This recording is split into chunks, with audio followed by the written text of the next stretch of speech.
Dear students, good morning.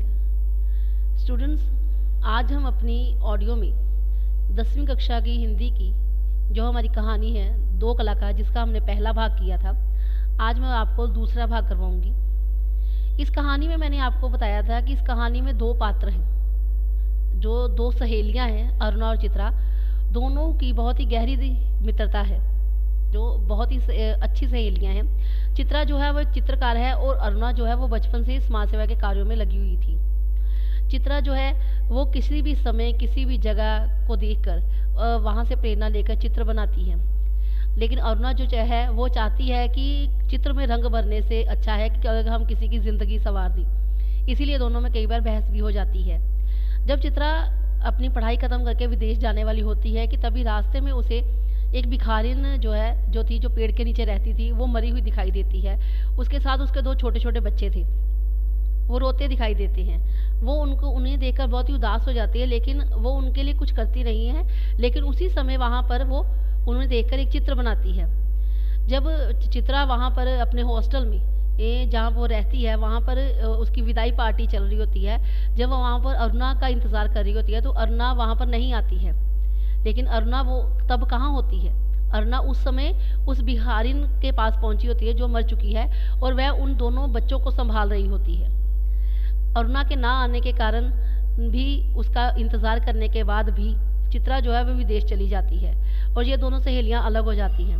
पहले 2-3 महीनों तक तो दोनों की चिट्ठियों के द्वारा आपस में बातचीत होती रहती है, लेकिन उसके बाद दोनों ही अपने अपने काम में मग्न हो जाती हैं। आगे हम इसकी कहानी का अगला भाग पढ़ते हैं।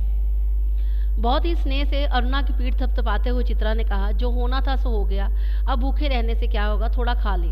नहीं चित्रा, अब रहने दे, बस तू लालटेन बुझा दे। उसके बाद 2-3 दिन तक अरुणा उदासी रही, लेकिन समय के साथ साथ दुख भी जाता रहा। सबका जो का त्यों चलने लगा।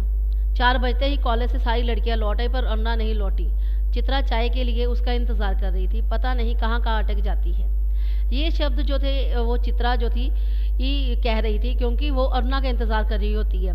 क्योंकि वो अरुणा जो है थी वो फुलिया दाई के बच्चे का बीमार होने के कारण उसके घर में बैठी हुई थी, और इसलिए कारण वो लेट हो जाती है। बस इसके पीछे बैठे रहा करो। अरे क्यों बड़बड़ कर रही है, लो मैं आ गई, चल बना चाय, तेरे मनोज की चिट्ठी आई है। स्टूडेंट्स, मैंने आपको बताया था कि मनोज वो इंसान है जिसके साथ अरुणा जो है वो शादी करना चाहती है, क्योंकि उसे लगता है कि मनोज की भी वही विचारधारा है जो उसकी है।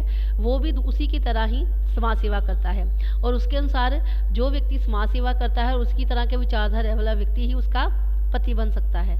कहा तूने तो पढ़ ही ली होगी फाड़ कर, चल हट, तुम्हारी चिट्ठियों में रहता ही क्या है जो कोई पढ़े। बड़े बड़े आदर्श की बातें, मानो खत ना हुआ भाषण हुआ।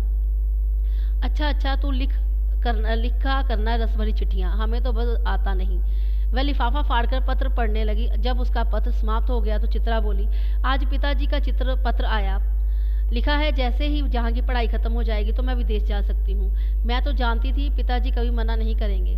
हाँ भाई, धनी पिता की इकलौती बिटिया ठहरी, तेरी इच्छा कभी टाली जा सकती है, पर सच कहती हूँ, मुझे तो ये सारी कला इतनी बेमतलब लगती है कि बता नहीं सकती। किस काम की ऐसी कला जो आदमी को आदमी न रहने दे। तो तू मुझे आदमी नहीं समझती क्यों? अरे इस लगन को देखकर तो गुरुजी कहते हैं कि वह समय दूर नहीं जब हिंदुस्तान के कोने कोने में मेरी शोहरत गूंज उठेगी। अमृता शेरगिल की तरह मेरा भी नाम गूंज उठे, बस यही तमन्ना है। अमृता शेरगिल जो थी वो एक कह सकते हैं एक लेखिका थी, जो अपने काम में बहुत ही माहिर थी। कागज़ पर इन बेजान चित्रों को बनाने के बजाय 2-4 की ज़िंदगी क्यों नहीं बना देती।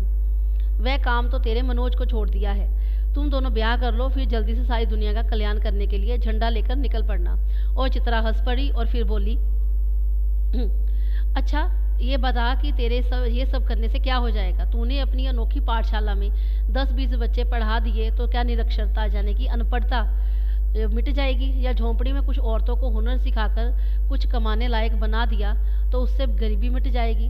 अरे ये सब काम एक के किए नहीं होते हैं। जब तक समाज का सारा ढांचा नहीं बदलता तब तक कुछ होने का नहीं, और ढांचा ही बदल गया तो तेरे मेरे करने की कोई ज़रूरत नहीं, सब अपने आप ही हो जाएगा।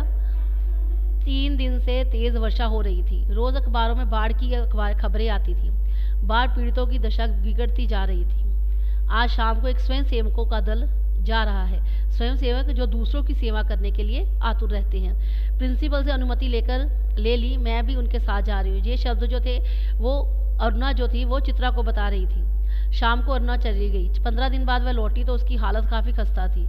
सूरत ऐसी निकल आई थी मानो 6 महीने से बीमार हूँ। शाम को चित्रा गुरुदेव के पास लौटी तो अरुणा को देखकर बड़ी खुश हुई। अच्छा हुआ तू लौट आई, मैं तो सोच रही थी कहीं तू बार पीड़ितों की सेवा करती ही रह जाए और मैं तुझसे मिल ना पाऊँ। क्यों, तेरे जाने का तय हो गया?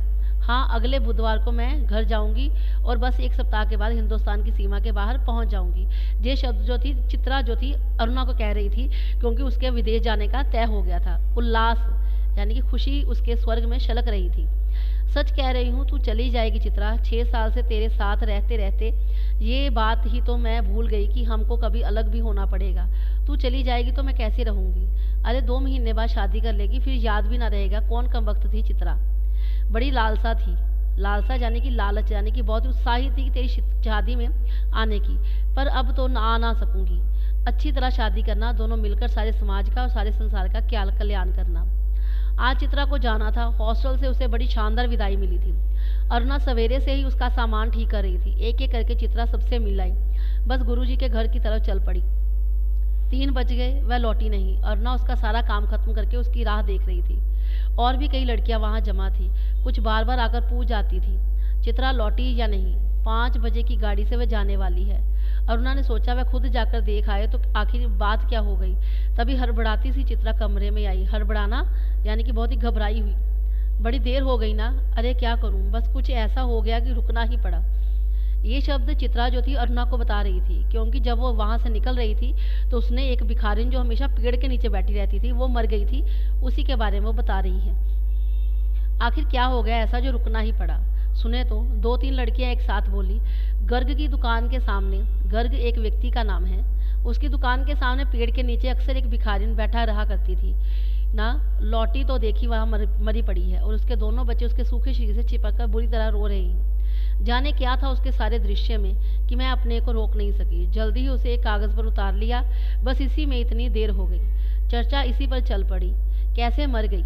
कल तो उसे देखा था। किसी ने कहा अरे जिंदगी का क्या भरोसा, मौत कहकर थोड़े आती है, आदि आदि। पर इसी चर्चा से अरुणा कब खिसक गई कि कोई जान नहीं पाया। 4:30 बजे चित्रा हॉस्टल के फाटक पर आ गई, पर तब तक अरुणा का कहीं पता नहीं था। बहुत सारी लड़कियां उसे स्टेशन पर आईं, पर चित्रा की आंखें बराबर अरुणा को ढूंढ रही थी। उसे पूरा विश्वास था कि इस विदाई की वेला में उसे मिलने ज़रूर जाएगी। 5 भी बज गए, रेल चल पड़ी और अनेक रुमालों ने हिलाकर चित्रा को विदाई दी, पर उसकी आंसू भरी आंखें किसी और को ढूंढ रही थी। पर अरुणा नहीं आई सो ना आई। डियर स्टूडेंट्स, आज हम अपनी कहानी का ये जो दूसरा भाग है यहीं पर ख़त्म करते हैं। इसी के साथ ही मैंने कुछ आपको इसी भाग के साथ कुछ प्रश्न दिए हैं जो कि ऑप्शनल प्रश्न है, यानी कि एक प्रश्न है और 4 उसके आंसर हैं। उनमें से एक आंसर जो है, एक उत्तर जो है वो सही है, जिसे आपने ये कहानी को सुनकर अच्छी तरह से भरना है। पहला है, 2 कलाकार कहानी का लेखक कौन है? उदय शंकर, मन्नू भंडारी, विशंबर नाथ कौशिक, जयशंकर प्रसाद। दूसरा है, 2 कलाकार कहानी में मुख्य पात्र कौन है? अरुणा, चित्रा, मनोज, सभी।